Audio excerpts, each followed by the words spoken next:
Hello everybody, it's the 15th of May and here's a first look this year I think of my glorious maidenhair tree, Gingko Biloba. The name almost disappeared from my brain cells then, just for a moment.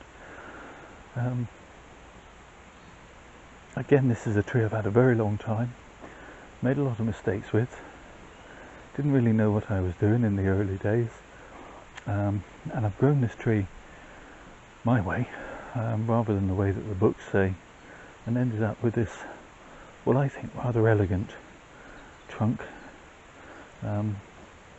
irregular branching, lots of weeds. They need to go, but yeah, I like it.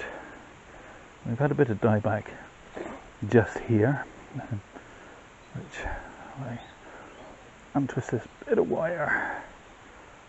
Should hopefully have taken now. Seems to have. I'm not going to remove it entirely, but I'm going to take off that dead piece. It's not doing any favours to anybody. It could be a source of decay getting in. I'm going to put that wire back on in fact and just bend that branch down a little more, and all my pots seem to have got bits of grass like that. Now, I seeded my lawn because I had a lot of bare patches, mainly from where Cooper and I have played ball and things, and he's charged up and down when he was younger. He's not as able to do that anymore, but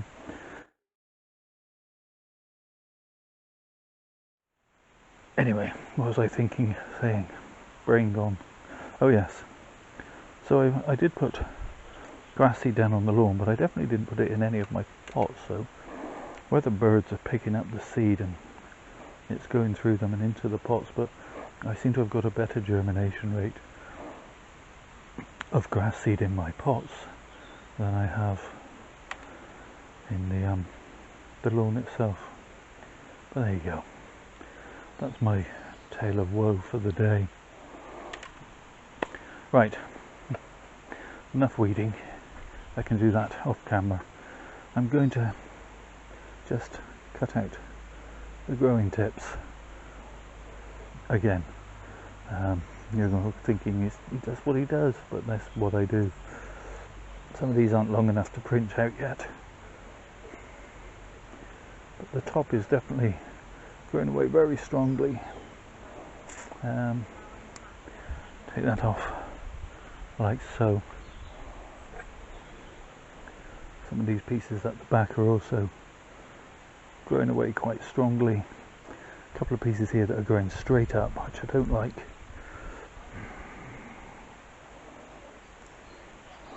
So I'll remove those.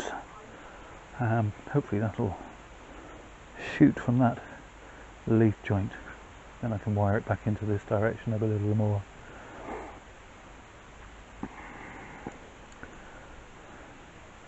Okay, we've got another piece of dieback here to deal with,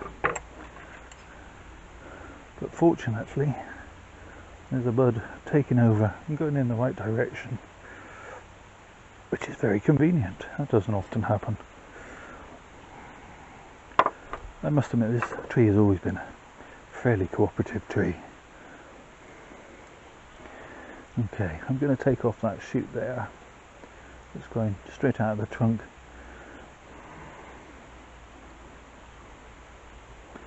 And a piece there. And I'm going to remove this piece. Like so. Okay. Well, that'll do for now. As I say, it's the 15th of May. And we'll make this a kind of timey-wimey video, and we'll come back and see how this tree has responded in a few minutes for you, in a few weeks for me. So it's the 4th of June, and the big old ginkgo here is growing away rather nicely. It's responded reasonably well to being pinched, and throwing out some new shoots, some of which I'm going to pinch today and some of which I'm going to leave. But of course, this being a timey-wimey video, you'll see the results far quicker than I will. We've got a long shoot here which is just going straight upwards, and some people would say leave that on a ginkgo, and a lot of people end up with these sort of, I think they're called flame style trees, or some people refer to them as flame style trees. In my ignorance I tried to turn this into something else many years ago, and all in all I'm very pleased with its shape, so I'm going to continue onwards as is my wont. As I've often said, I don't show my trees in the the conventional sense of showing them at a bonsai show. I'm not trying to create masterpieces. What I'm trying to do is enjoy my hobby my way and grow trees that I like, and I show them on here to you guys, and if you like them, good. That's great. And I'm always happy if people want to say I would have done that differently, or I've grown one similar, or if I had it I would do this. This is all absolutely fine and good.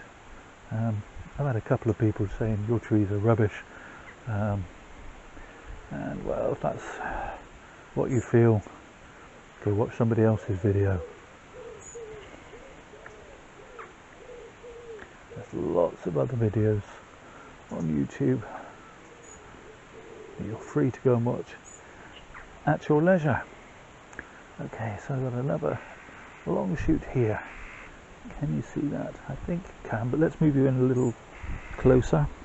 Coming from this back branch, lower trunk, whatever you want to call it, we've got a long shoot, and I'm just going to cut it back there to that outward facing bud. Just remove that piece, and again hopefully create that ramification that we all like. This tree goes a absolutely gorgeous shade of butter yellow in the autumn, and obviously the more leaves, the more spectacular it will be. There we go, put that back on the bench. So it's the 26th of July now, and the ginkgo, well, it largely sulked and just sat and sulked after its last little trim, but it is finally starting to put out some new shoots, and to reward it I'm just going to pinch this longer one like so, and this one, yeah, I'm going to pinch that one as well in the side there. This little one I'm going to let grow on a little bit first. Pull out some of these weeds.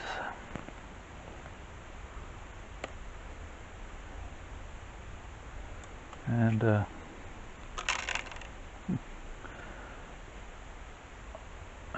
more free trees if I did want them. Give you a quick 360. I was hoping it might put out some more. There's another new shoot there, but again I'm going to leave that one and let it grow on a little bit before I pinch it. The tree got scorched a little bit during our recent heat wave, but has otherwise come through unperturbed. So it's the 24th of August, and the ginkgo is still pushing out some long new shoots, which I am just snipping off as they elongate. Trying to do so in a bud pointing in the direction that I want it to go, and so I take off this back branch, this back leaf in this direction, so hopefully that'll continue throwing out a new shoot in this direction, filling in the kind of 3D effect.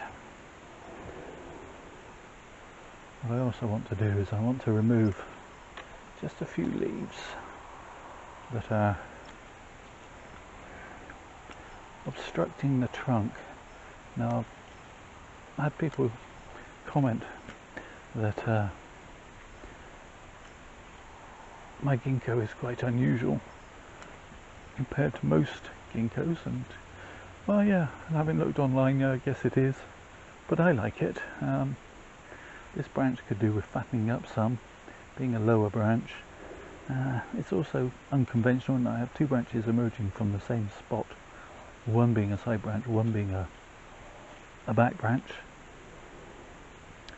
But again, I don't show my trees, I don't engage in sort of competition with other bonsaiers, and I don't always grow trees that are traditional.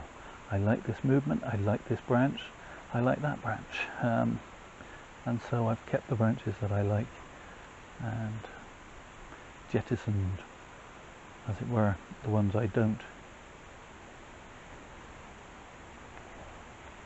There's a piece of wire on this back branch I want to get rid of because it's just beginning to cut in, and I'm not sure if this branch is actually set, but I don't want to have big wire scars.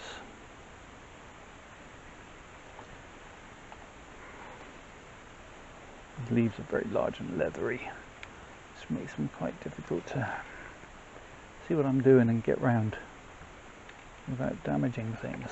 There we go. I've knocked another leaf off, but I'm sure the tree will survive. It made it through the heat wave all right. A little bit of scorching on a couple of leaves here and there, but other than that, fine and dandy. A quick 360, and then we'll put this tree back on the bench, and maybe I'll start a new video come the autumn showing off those gorgeous buttery yellow leaves when they come into play. Thank you all for watching. Do the usual YouTube things, the liking, the subscribing, the commenting, but most of all, please stay safe, everybody.